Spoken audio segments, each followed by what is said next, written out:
here to educate or inform. The whole, or yeah, not medicate tonight. No, just and if there's a problem with understanding the long-term care side of the business and the retail side, and what Jim was talking about is when the long-term care pharmacy is what they call a closed-door pharmacy. It does no retail business. Every time that we acquired a pharmacy in one of these little towns, there seemed to be a nursing home that went along with it. At one time, we were doing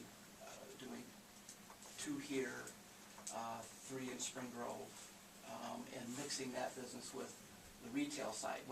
15 years ago, when I first started, that wasn't such a big problem because we filled in vials the same as you did for a walk-in patient.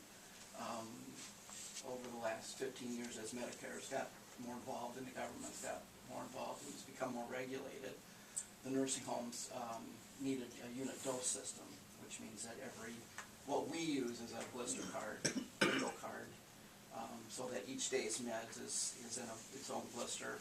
That card is the calendar so they can track the meds. So it's a whole specialized filling system. Instead of putting that in a different community, I was here. I'm the one that usually got stuck with the on-calls on weekends, and so it was more convenient to open that here, and that's why we put it in. As far as the jobs, like Jim said, if you divided that out, 1/5 of that business actually served this nursing home. The rest of it served outlying nursing homes. And so I just want to make clear that, so when a patient enters the nursing home here in town, the first time those medications are filled would be done across the street. We would take that part of the business, move it into the regular retail side, and they would do what we call the first fills. When it turns into a maintenance or a cycle fill, which means that every 28 days we have 50 patients up there that we need to get their medications up to them, and we set that up on a schedule so that we only fill that one time a month. So every 28 days we cycle fill that nursing home, fill everything in a blister card. That can be done anywhere. When I opened it, I was right on the borderline of having enough beds to make that system even work. Since then, which at that time was like you had to serve 400 beds. That's gone up to about 600 beds, and I've lost a couple of nursing homes. So it's real tenable right now on making that work. So it really is much more efficient. They have their own long-term care pharmacy. They serve well over 2,000 beds, or have robots and make it much more efficient. So that's the premise behind taking that little part, and moving it up to Otano so that can be done. All right, so basically we maintain jobs in the community. We're in a better position on the loan, and the community continues to be served by this business. And all the payment, all the money is paid. Any questions beyond that from the council?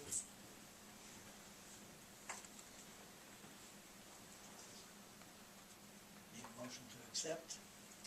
I need them. Go right ahead.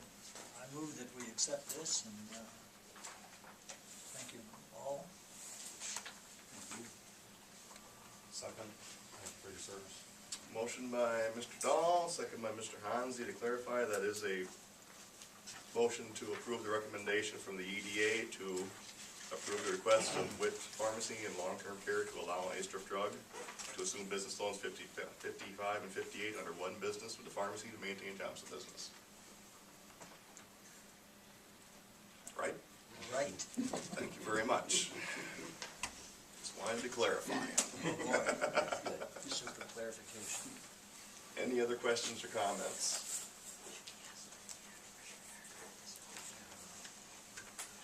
I've got a motion right now. That's our choice. Any other questions? All in favor of the motion, say aye. Aye. Aye. Opposed? And the motion passes. Thank you very much, Thank you sir. very much. Move on to 8C, consideration of approval of the recommendation received from the Economic Development Authority to approve the request of Rushford Hypersonic to continue forbearance for one more year until April 1, 2013 on the business flood recovery loan. Interest to continue to accrue. And our EDA members are here. Take it away. We also have one more forbearance extension that I neglected to put on the agenda. It's for Rushford Hardware. You approved them a year ago for 1 year, and they came in and asked for the second year. Initially, they had asked for 4 years. Has it been that long? It has been, yes. So they provided the documentation, the financials, that showed. Well, we didn't add that at the beginning of the meeting. Can it Okay. wait until the next meeting? As long as they're, yeah. There's not gonna be a problem until next Okay, meeting, is it? okay, and I apologize for. No, missing that's that. perfectly fine with it, but I think we can wait till the next meeting. Okay. Let's focus on hypersonic. Okay, Thank you for reminding us of that, though. But Hypersonic is requesting another year on their forbearance.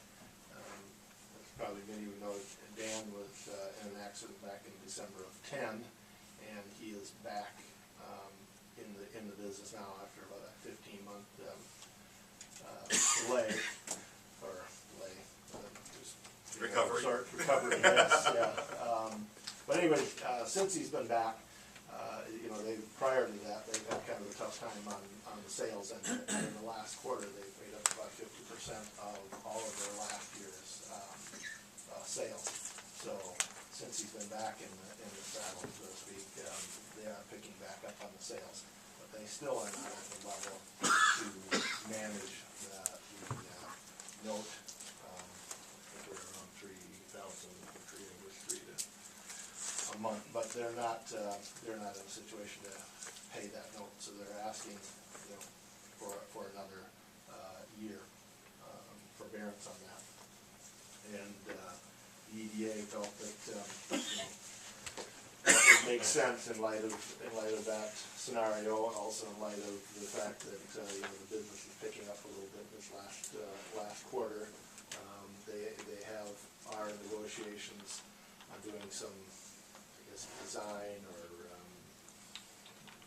work or some production research, I guess, and I'm not familiar with all the terms they use, but they're still working with those. We're confident that with Dan back in there, that they'll see some improved revenue and be able to get on board, but at this point, it's not the case.